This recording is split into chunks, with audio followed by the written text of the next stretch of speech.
أعوذ بالله من الشيطان الرجيم. بسم الله الرحمن الرحيم. فإذا قرأت القرآن فاستعذ بالله من الشيطان الرجيم. إنه ليس له سلطان على الذين آمنوا وعلى ربهم يتوكلون. إنما سلطانه على الذين يتولونه والذين هم به مشركون.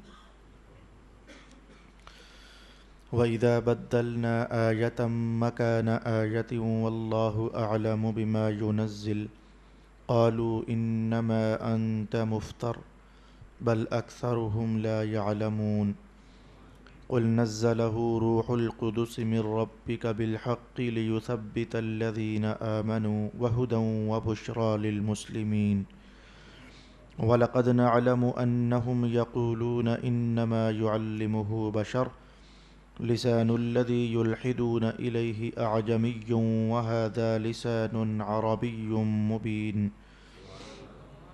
إن الذين لا يؤمنون بآيات الله لا يهديهم الله ولهم عذاب أليم. إنما يفتر الكذب الذين لا يؤمنون بآيات الله وأولئك هم الكاذبون. صدق الله مولانا العظيم. الصلاة والسلام عليك يا سيدي يا رسول الله. الصلاة والسلام عليك يا سيدي يا حبيب الله. الصلاة والسلام عليك يا سيدي يا شفيع المذنبين وعلى آلك وأصحابك يا سيدي يا رحمة للعالمين.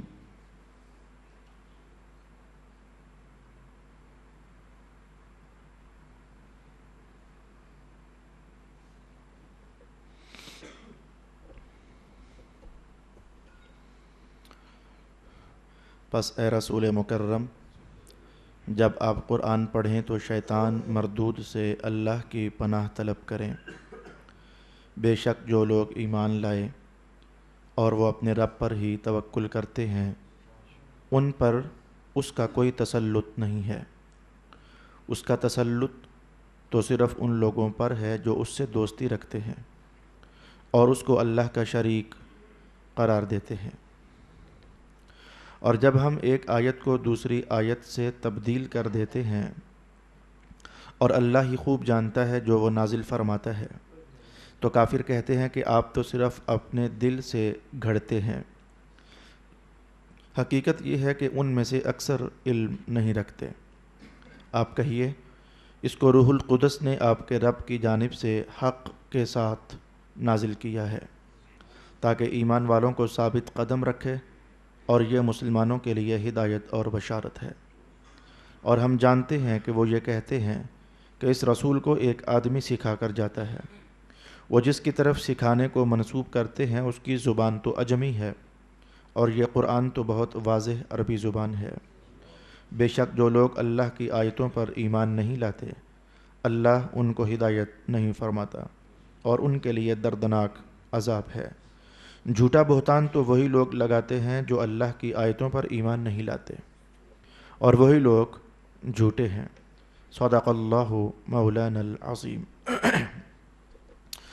برادران دین و ملت، تلاوت کردہ آیات میں سے پہلی آیت آپ نے ملاحظہ کیا کہ اس پر تفصیل کے ساتھ گزشتہ نشست میں ہم گفتگو سماعت کر چکے ہیں، یعنی یہ والی آیت کہ اے محبوب مکرم، جب آپ قرآن پڑھیں تو اللہ سے پناہ مانگ لیا کریں شیطان مردود سے۔ اس آیت کے 3 پہلوؤں پر گزشتہ نشست میں ہم نے گفتگو سماعت کی تھی، تو یہ آج پھر میں نے اس لیے تلاوت کر دی کہ آج جہاں سے سبق شروع ہو رہا تھا وہ گزشتہ عنوان کا آخری حصہ بنتا تھا اور گزشتہ عنوان کا تتمہ بنتا تھا۔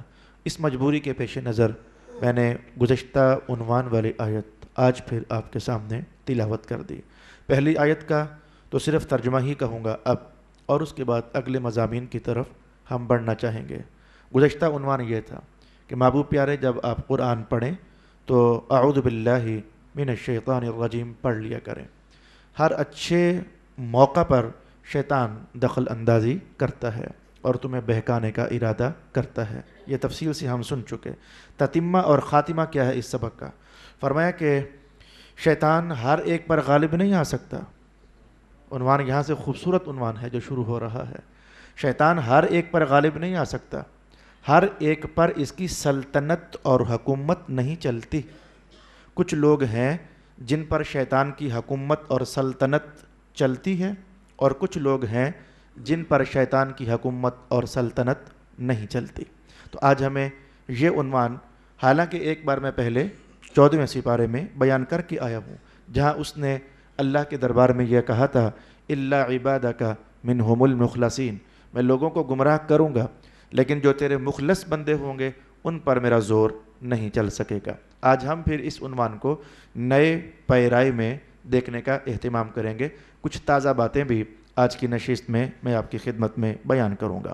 فرمایا کہ شیطان کی سلطنت لیس لہ سلطان علی الذین آمنوا وعلی ربہم یتوکلون.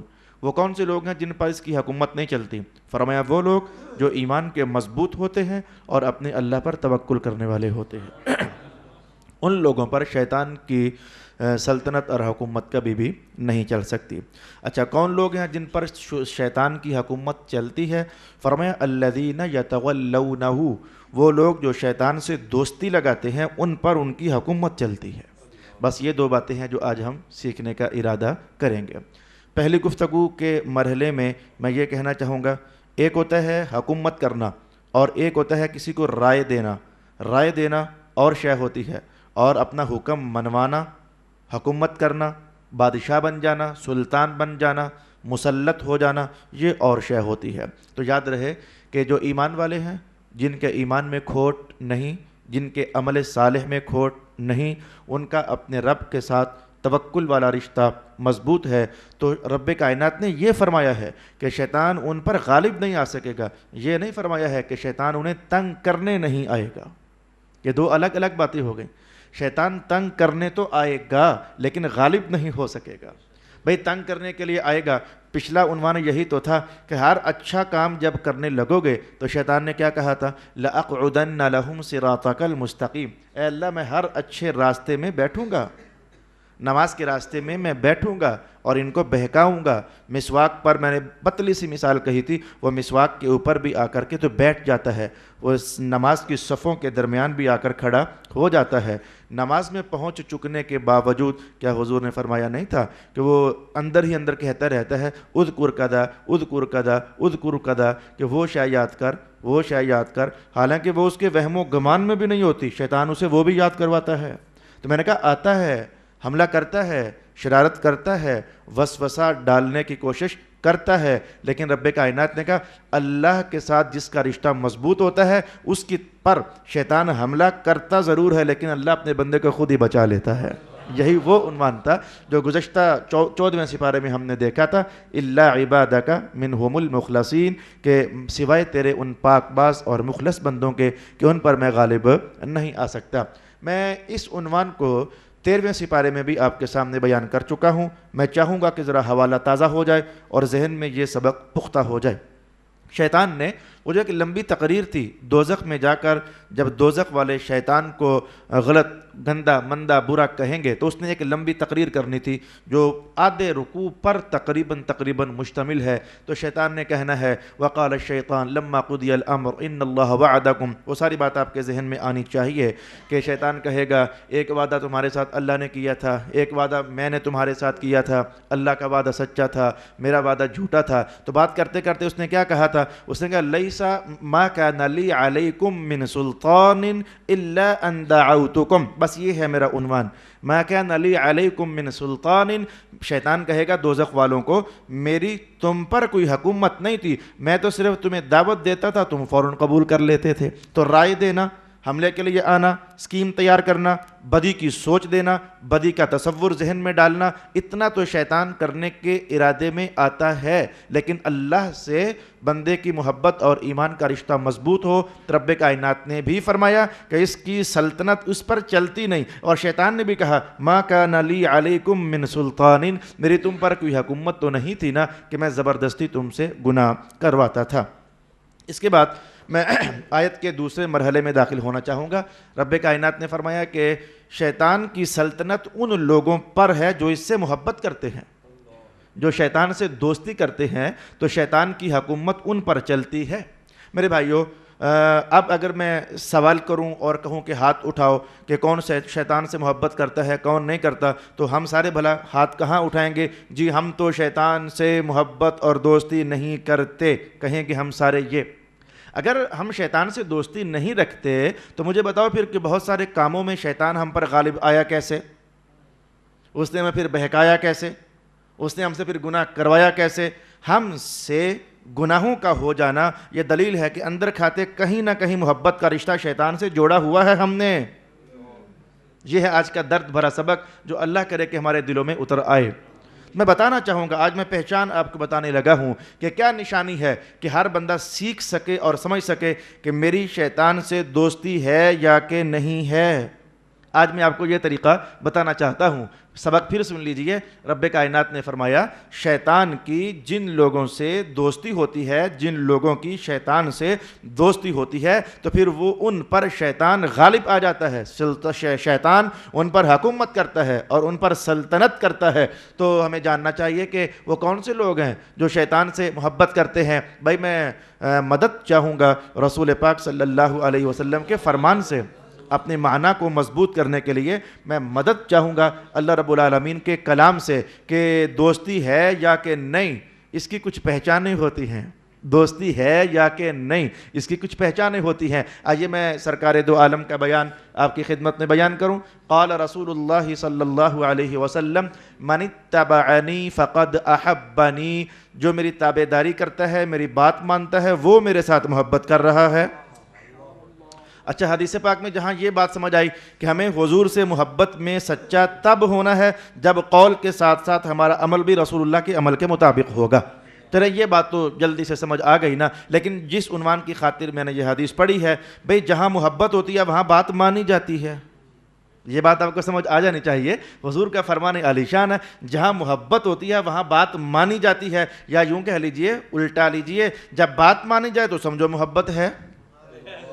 بھئی دشمن کی بات کون مانتا ہے؟ جاننے والی بات ہے، سوچنے والی بات ہے۔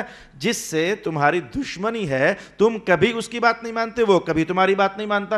دشمنوں کی بات مانی نہیں جاتی، بات مان لی جائے کسی کی، یہ دلیل ہے کہ محبت ہے یا محبت ہے۔ اس پر دلیل کیا ٹھہرے گی؟ جی اس نے میری بات جو مان لی ہے۔ تو بس یہ ایک حوالہ یاد کر لیجئے، کن لوگوں کی شیطان سے دوستی ہے؟ یاد کر لیجئے، جو شیطان کی بات مان کر نماز نہیں پڑھتے، ان کی دوستی ہے شیطان سے۔ جو شیطان کی بات مان کر جھوٹ بولتے ہیں، بات ماننا یہ محبت کی نشانی ہے۔ میں نے حضور کا بیان آپ کی خدمت میں عرض کیا ہے۔ جو شیطان کی بات مان کر حرام خوری کرتے ہیں، جو شیطان کی بات مان کر حرام دیکھتے ہیں، ان کی شیطان سے دوستی ہے۔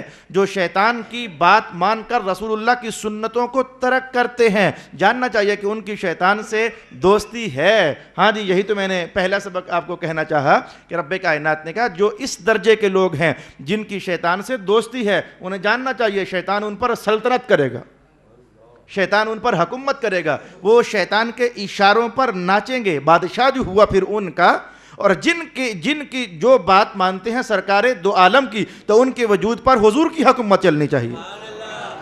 تو بات ماننا یہ محبت اور پیار کی دلیل ہوتی ہے۔ آئیے میں یہ معنی قرآن حکیم سے بھی نکال کر آپ کے سامنے لے آ سکتا ہوں۔ رب کائنات نے کہا ہاں بھی محبت کرنا چاہتے ہو؟ جی مولا محبت کرنا چاہتے ہیں۔ فرمایا بات ماننی پڑے گی۔ کہاں سے پڑھ رہا ہوں؟ ان کنتم تحبون اللہ فاتبعونی۔ محبوب بتائیے انہیں، اگر محبت کرنا چاہتے ہیں پھر بات ماننی پڑے گی۔ تو بات ماننا محبت کرنے کی دلیل، محبت کرنے پر دلیل بات کا ماننا۔ تو ہم میں سے جو شخص شیطان کی سوچ دینے کے بعد بات بھی اس کی مان لیتے ہیں. وہ بھلے منہ سے نہ بولیں لیکن ثابت ہو رہا ہے کہ یہ محبت شیطان سے رکھتے ہیں, یہ دوستی شیطان سے رکھتے ہیں. آئیے میں ایک اور چیز آپ کے سامنے عرض کرنا چاہتا ہوں. رسول پاک صلی اللہ علیہ وسلم نے ارشاد فرمایا کہ جب کسی سے پیار ہو جاتا ہے نا, جب کسی سے پیار ہو جاتا ہے, دوستی ہو جاتی ہے, تو پھر وہ بندہ ذہن میں چھایا سا رہتا ہے. جس شے کی محبت ہو وہ دل میں چھایا سا رہتا ہے, وہ خیالوں میں اترا سا رہتا ہے. تبھی تو والذین آمنوا اشد حبا للہ, جو ایمان والے ہیں تو وہ اللہ سے شدید محبت رکھتے ہیں. تو جو شدید محبت رکھنے والے ہیں ان کا بیان کیا ہے؟ کہتے ہیں ہمیں تو ہر وقت اللہ کا ذکر کرنا ہی اچھا لگتا ہے.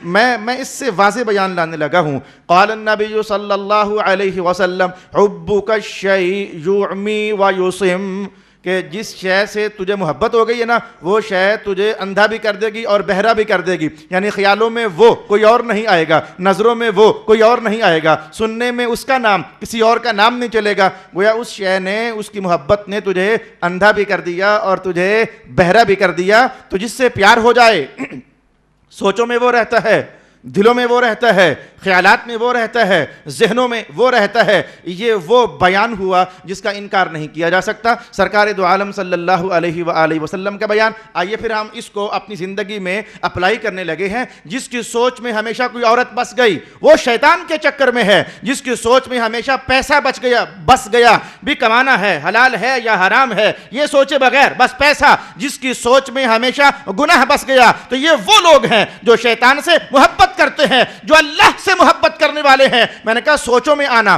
دل میں آنا, ذہن میں آنا. حضور نے ان کے متعلق فرمایا ہے نا کہ اللہ قیامت والے دن 6 طرح کے لوگ ہیں جنہیں اپنے عرش کے سائے تلے جگہ دے گا. ان 6 میں سے ایک وہ تھا رجل قلبہ معلق بالمسجد, وہ بندہ جس کا دل مسجد میں لٹکا کرتا تھا.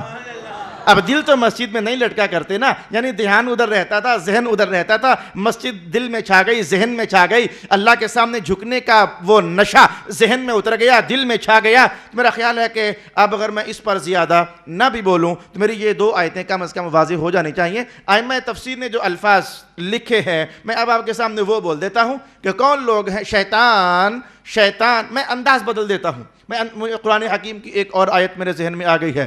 شیطان دوستی کے لیے لوگوں کو بلاتا ہے, تو اس کے بلانے کے راستے کون کون سے ہیں؟ آئیے میں آپ کو یہ بتاؤں. شیطان لوگوں کو دوستی کے لیے بلاتا ہے کہ کسی طریقے سے میرے دوست بن جاؤ. اس کے بلانے کے راستے کون سے ہیں؟ سب سے خطرناک راستہ رب کائنات نے خود ارشاد فرمایا وَزَيَّنَ لَهُمُ الشَّيْطَانُ أَعْمَالَهُمْ. بندہ کرتا گناہ ہے لیکن شیطان ان کے گناہ کو بھی سونا کر کے نگاہوں کے سامنے پیش کر دیتا ہے.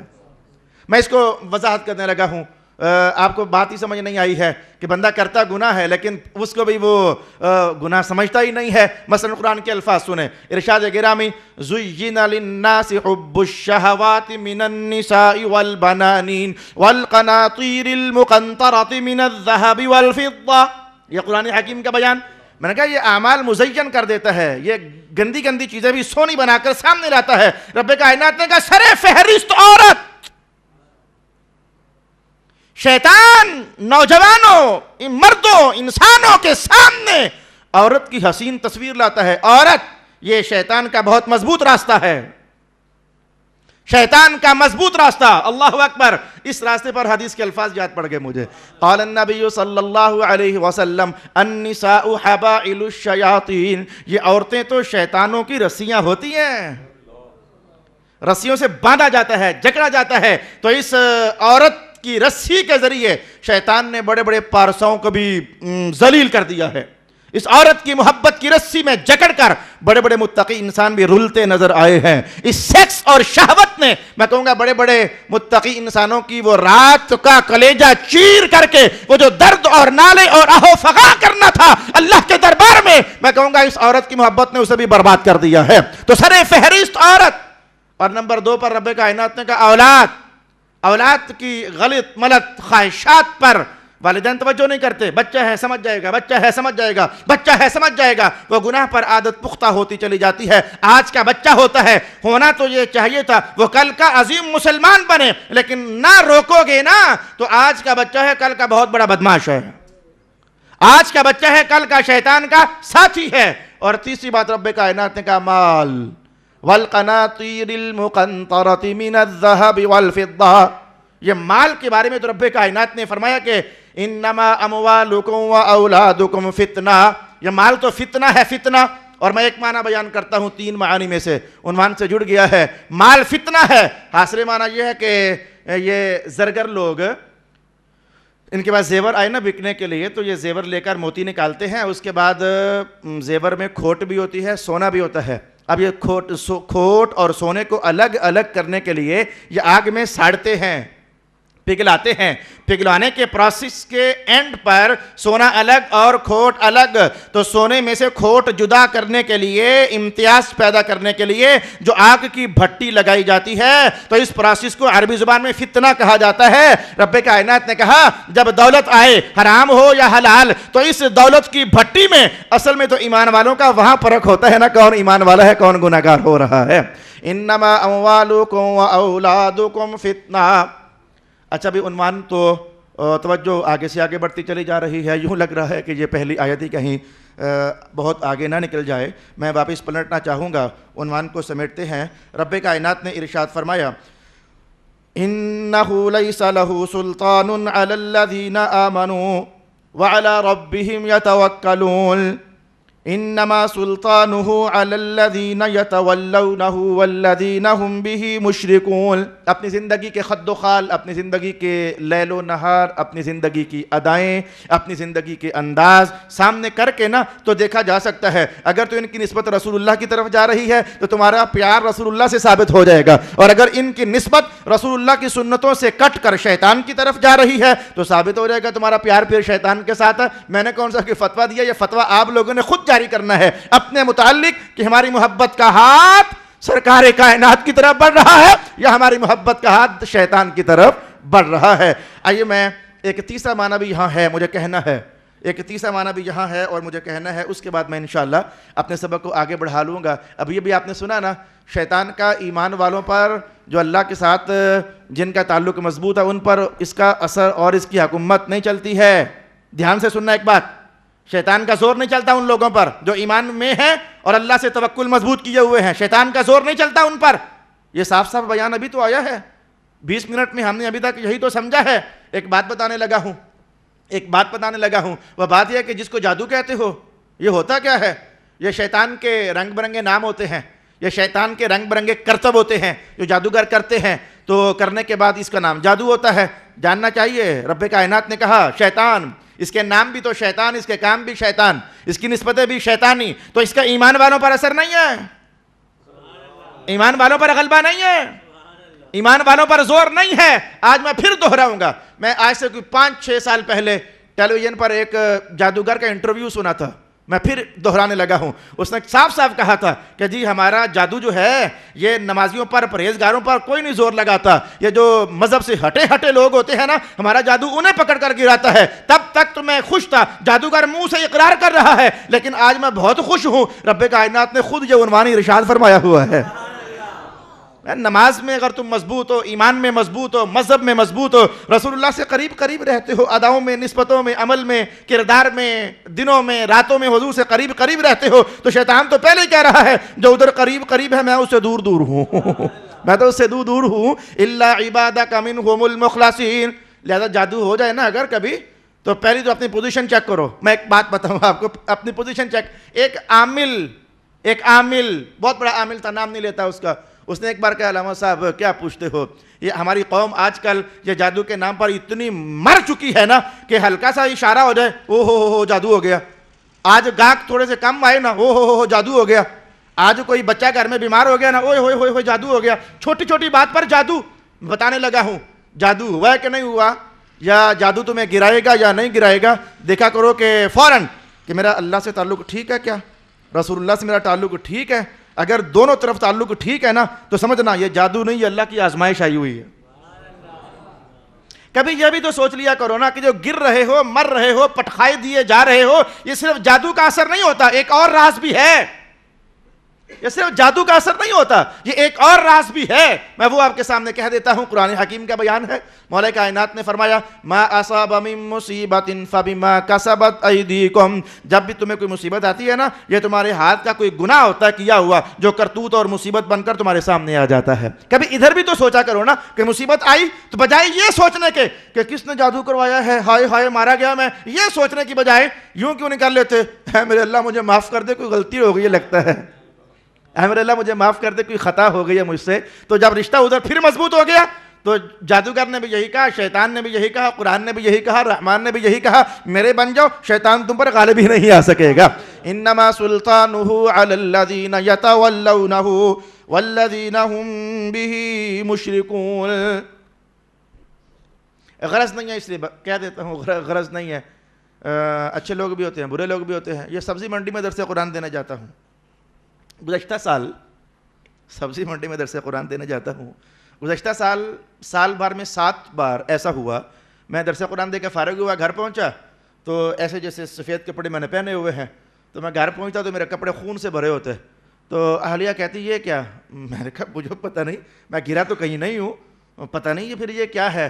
تو پھر عورتیں ہوتی ہیں نا کہ جادو شادو تو نہیں، میں چپ، یہ جادو شادو ایسے تھوڑا، ہم کون سا کوئی لولے لنگڑے لوگ نا، سائیوں والے لوگ ہیں، ہمارے اوپر کسی کی نسبت کا ہاتھ ہے، کسی کی غلامی میں ہے یار، اتنی جلدی ایسا کیوں سوچتی ہو کہ جادو شادو ہے، اگر ہے بھی تو کیا ہے، پھر کیا ہے، پھر کیا ہے، کچھ بھی تو نہیں ہے نا بھائی، قرآن کا بیان ہے، اپنا ایمان بھی تو یارہ مضبوط رکھو، کچھ اپنی سالیڈیلٹی تو پیدا کرو اپنی سوچ کے اندر۔ ہر بات پر شیطان آ گیا، شیطان چھا گیا، جادو آ گیا، جادو چھا گیا، اس کا دوسرے لفظوں میں معنی یہ ہے شیطان آ گیا، کھا گیا، ہڑپ کر گیا، مار گیا، گرا گیا۔ وہ شیطان ایسے ہی نہیں مار جاتا ہے، سائیں مضبوط ہونا پیچھے شیطان ایسے ہی نہیں مارا جاتا ہے۔ اور ہمارے سائیں تو ہمارے آقا ہیں، ہمارے مولا ہیں، مدینے والے رسول محترم ہیں صلی اللہ علیہ وسلم، ان سے رشتہ مضبوط رکھو، پھر دیکھو شیطان تمہارا راہ۔ اللہ، حدیث کے الفاظ، پہلے میں جملہ کہنے لگا، اللہ نے حدیث ذہن میں ڈال دی، حضور نے فرمایا میرا عمر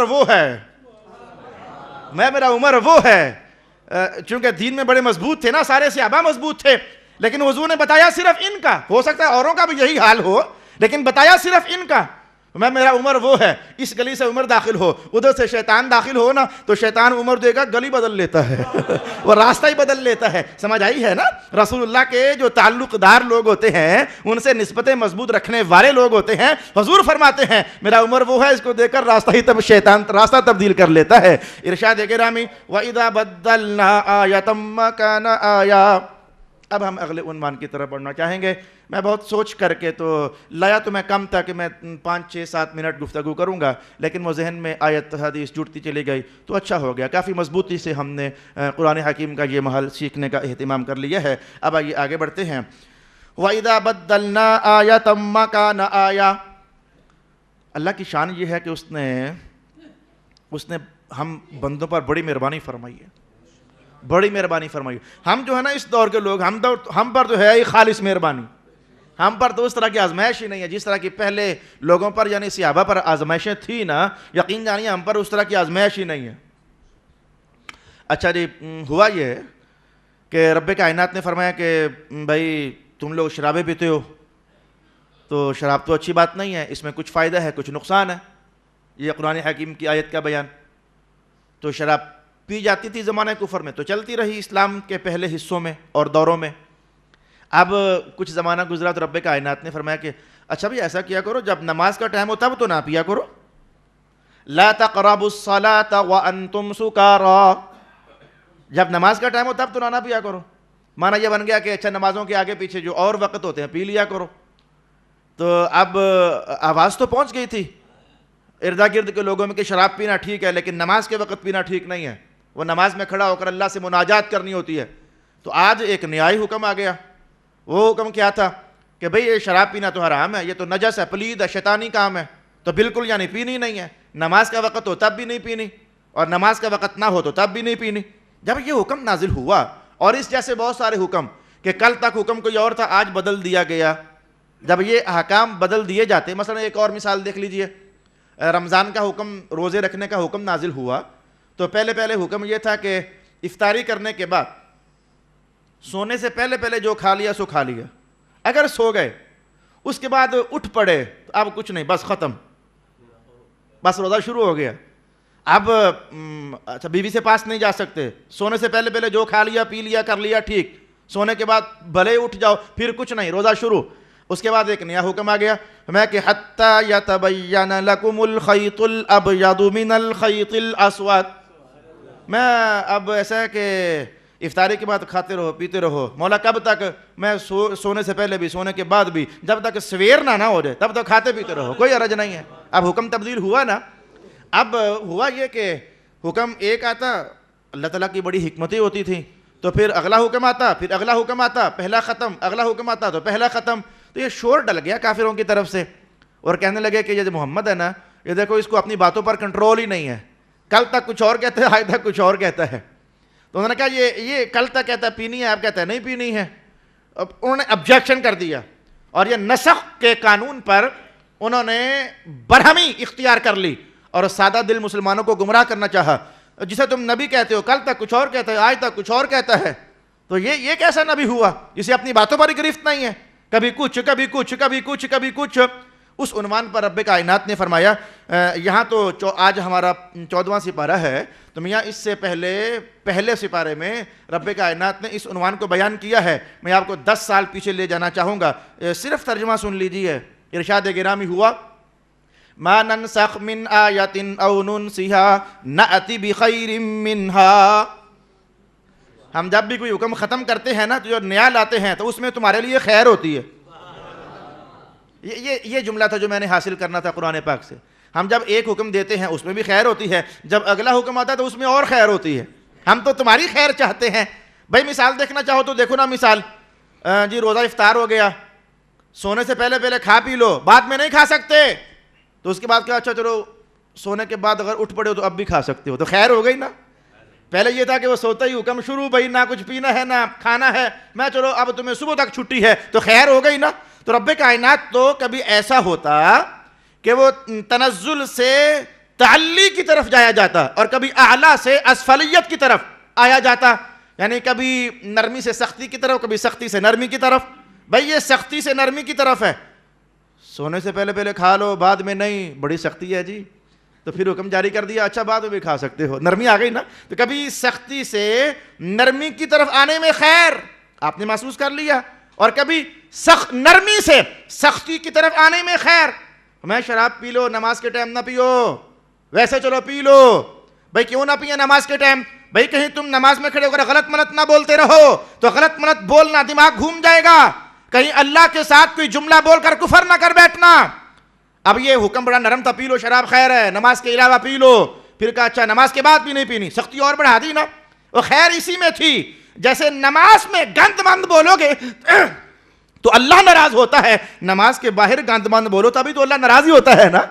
تو اللہ سے ناراضگی سے بچانے کے لیے حضور نے نرم حکم کو سخت حکم کی طرف پھیر دیا. رب کائنات نے کہا ہے اس میں بھی خیر ہے, اس میں بھی خیر. اب میں نے کم از کم 2 مثالیں پیش کی.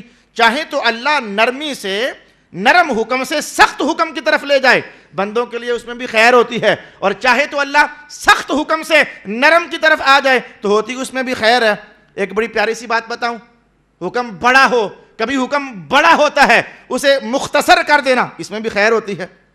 یعنی یہ کیا بات تھی, حضور نے خود نہیں فرمایا نمازیں دی اللہ نے 50 تھی, پڑھ ہم 5 رہے ہیں. یاد آ گئی نا بات, آئیں تو 50 تھیں لیکن دی پڑھ ہم 5 رہے ہیں. تو حضور ثواب کا فرمایا نہیں خیر ہے, خیر ہے, پڑھی 5 ہے, ثواب اللہ 50 ہی کا عطا فرمائے گا. تو یہ بھئی جو نسخ کے احکام تھے,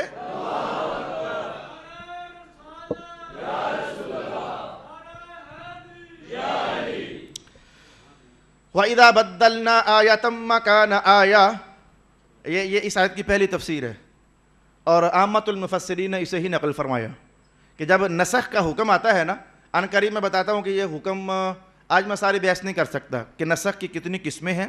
نسخ الکتاب بالکتاب, نسخ السنہ بالسنہ, نسخ الکتاب بالسنہ, نسخ السنہ بالکتاب, یہ جو 4 قسمیں ہیں. پھر نسخ کیوں ہوتا ہے, نسخ کیا ہوتا ہے, ابداع کیا ہوتا ہے, یہ ساری بحثیں میں آج یہاں نہیں کروں گا. یہ پہلے کسی زمانے میں کر چکا ہوں, نہیں کر چکا تو پھر کبھی کروں گا. اس کے لیے مستقل پوری ایک نشست چاہیے. لیکن میں صرف آپ کو آج اتنی بات بتانے لگا ہوں کہ امام جلال الدین سیوطی نے اس کی ایک اور تفسیر بھی بیان فرمائی ہے. میں انہی کے الفاظ میں آپ کے سامنے پڑھنا چاہوں گا کہ یہ بدلاؤ، یہ جو بدلاؤ ہے، پہلے بات کوئی اور تھی اب بات کوئی اور ہو گئی، یہ بدلاؤ ہے، اس پر میں الفاظ پڑھنے لگا ہوں۔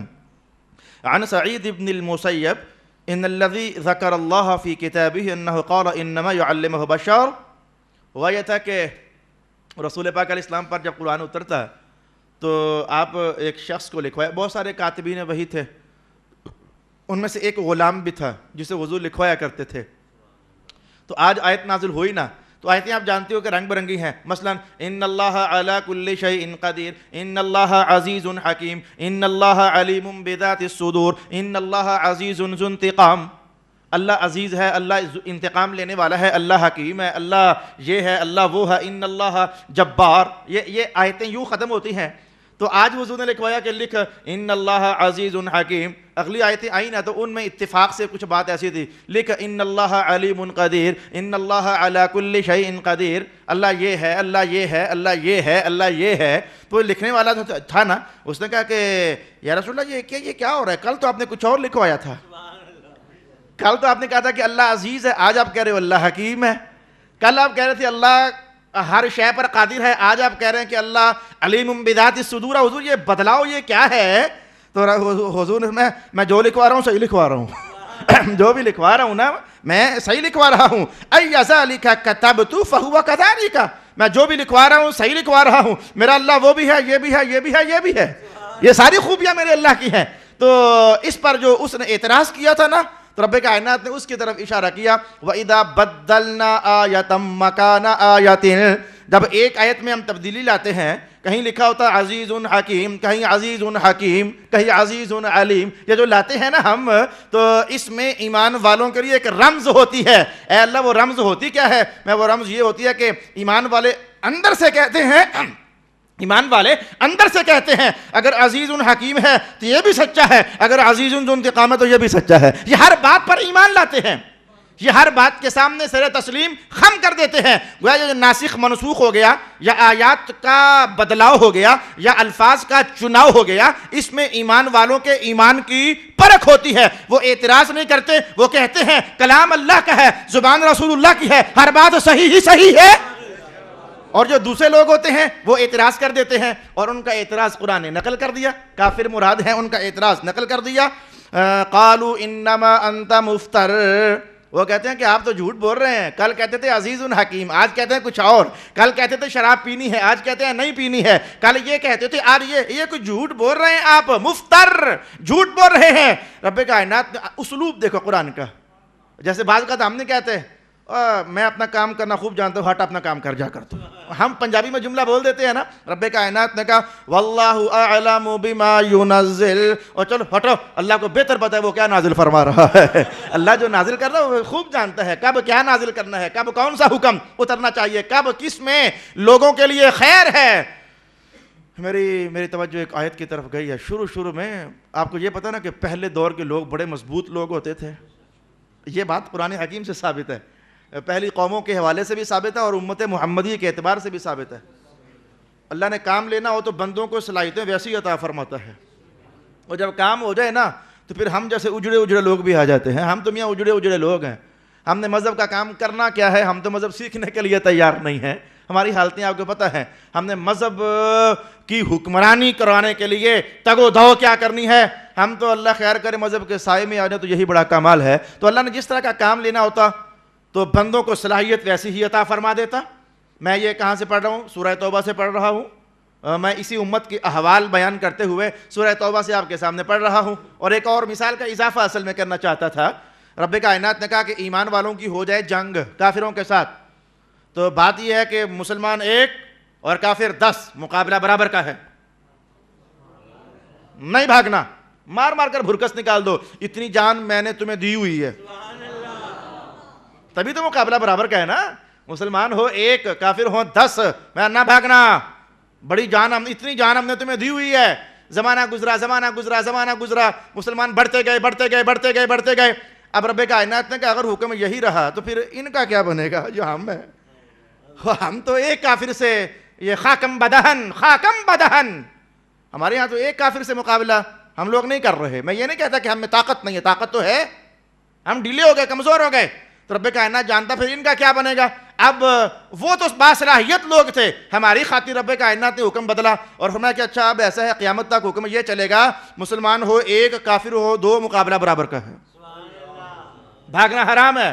تو کم از کم جاننا چاہیے کہ ایک مسلمان اب بھی دو کافر مارنے کی صلاحیت رکھتا ہے۔ یہ رب کائنات نے قیامت تک سب مسلمانوں کے نام یہ حکم جاری کیا۔ میں تو آپ کو یہ کہنا چاہتا تھا، رب کائنات نے کہا ایک حکم کے بعد ہم جب دوسرا لاتے ہیں تو ہوتی تمہارے لیے خیر ہی ہے۔ یہ دیکھو نا، اگر وہ 10 والا حکم تمہارے لیے وہ باقی رہتا تو پھر تمہارا کیا بنتا؟ ہم جانتے تھے کہ ہم نے یہ بھی تو ہم ہی نے پیدا کرنے ہیں نا، ان کے دلوں کو ہم جانتے ہیں، ان کے جذبات کو ہم جانتے ہیں، ان کی بہادری کو ہم جانتے ہیں، ان کی شجاعت کو ہم جانتے ہیں۔ چھپکلی چھت سے گر جائے تو میاں وہ 10 چھلانگیں لگا کر باہر، کیا ہوا؟ اوہ چھپکلی آ گئی تھی۔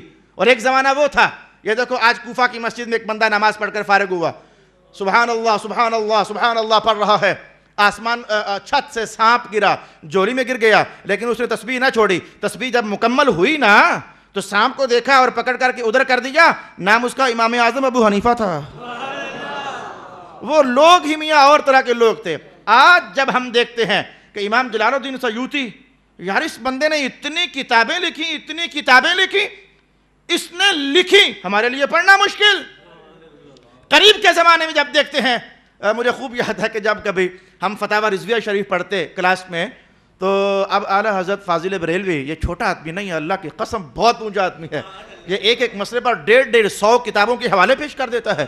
آج بھی یہ کتاب ان کا منہ بولتا علم کا لوہا منوانے کے لیے کتاب موجودہ پڑھی جا سکتی ہے۔ تو میں کلاس کے اندر رو پڑتا، استاد کہتے کیا ہوا تجھے؟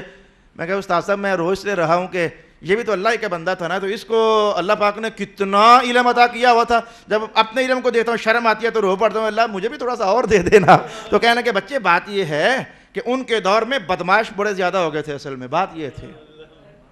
تو جس دور میں کچھ بدماشیاں کرنے والے مذہب کے خلاف زیادہ ہو جائے نا تو بندہ خاک بھی ہونا، اللہ اسے آفتاب اور مہتاب خود ہی بنا دیا کرتا ہے۔ تو یہ مذہب کے بڑے بڑے جلیل القدر علماء جس دور میں ہوئے، ضرورت تھی، اللہ نے صلاحیتیں عطا فرما دیں، اور آج مذہب پیک پر پہنچ چکا ہے، اب تنزل کا دور، ہر آنے والا دن قیامت کی طرف جا رہا ہے، اور ہر قیامت سے قریب ہونے والا دن علم کے تنزل کا دن ہے۔ یہ میرے مصطفیٰ کریم علیہ السلام نے ارشاد فرمایا ہے، حضور نے ارشاد فرمایا قیامت کی نشانیوں میں سے ایک یہ ہے کہ علم اٹھ جائے گا، لوگ سیکھیں گے ہی نہیں۔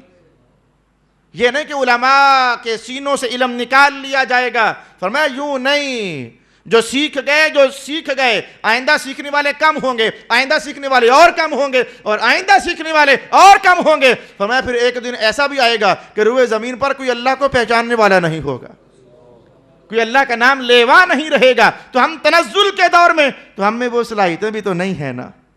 ارشاد گرامی ہوا، اچھا بات چل رہی تھی اس بات پر کہ اللہ جب کوئی اگلا حکم لاتا ہے تو اس میں تمہارے لیے خیر ہوتی ہے۔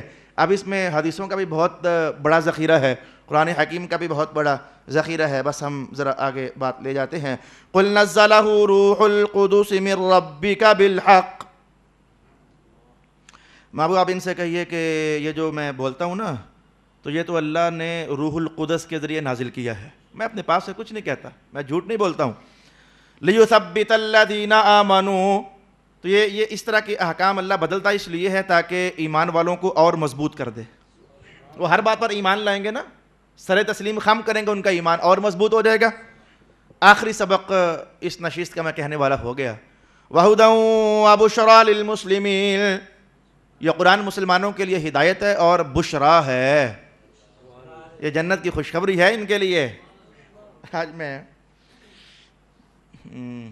چلیں وہ بات، یہ آپ جانتے ہو کہ ہماری زندگی میں بہت ساری چیزیں ان کی تاثیرات ہوتی ہیں۔ گرم کپڑے کی تاثیر کیا ہے؟ سردی سے بچاتا ہے۔ وہ مثالیں کہوں جو آپ فوراً قبول کرنے کے لیے تیار ہو جاؤ۔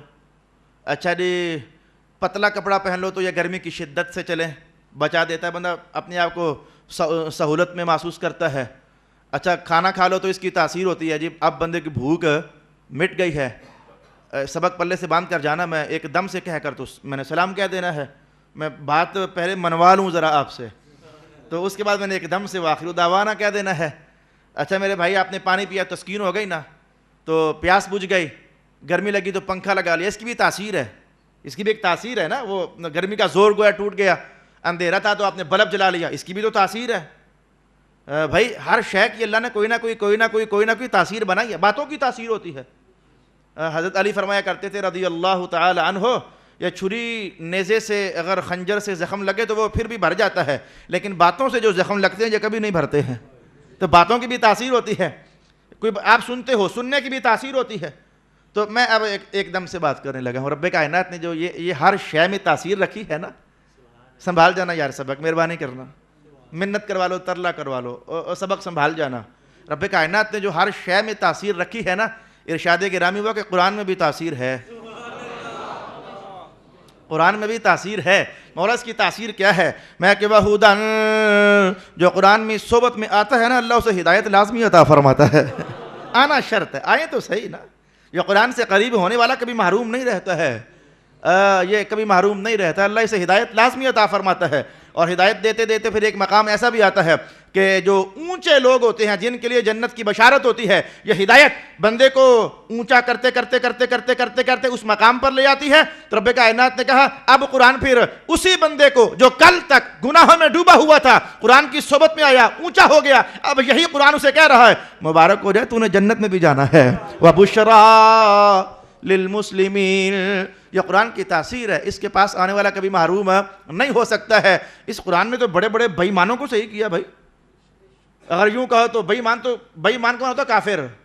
کافروں کو کیا قرآن کی تاثیر سے ابو جہل بھی، وہ روایت سنا چکا ہوں نا آپ کو، ابو جہل بھی، ابو لہب بھی، وہ اندر کھاتے، شیطان کا قول یاد آ گیا مجھے، شیطان کا قول یاد آ گیا مجھے، وہ جب رسول اللہ کے خلاف آج منصوبہ بندی ہو رہی تھی، کیا کریں یار اس کا، محمد کا اس نے بڑا مکہ میں فتنہ ہو گیا ہے، تو منصوبہ بندی کرتے کرتے ایک کافر نے رائے کیا دی تھی بھلا؟ امام سیوطی نے سورۃ الاعراف کی تفسیر بیان کرتے ہوئے یہ حدیث نقل فرمائی ہے۔ ایک کافر نے کہا کہ ایسا کرتے ہیں محمد کو کسی جگہ بند کر دیتے ہیں، قید کر دیتے ہیں، نہ یہ کھلے عام رہے گا نہ دعوت کا سلسلہ ہوگا۔ شیطان نے کہا وَيْحَكُمْ مَا حَدَرَّا، وہ مرو، یہ کوئی رائے پیش کی ہے۔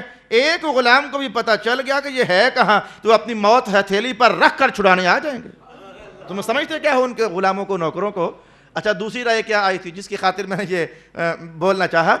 ایک رائے نے یہ صاحب نے کہا کہ اچھا ایسا کرتے ہیں کہ محمد کو مکہ سے نکال دیتے ہیں۔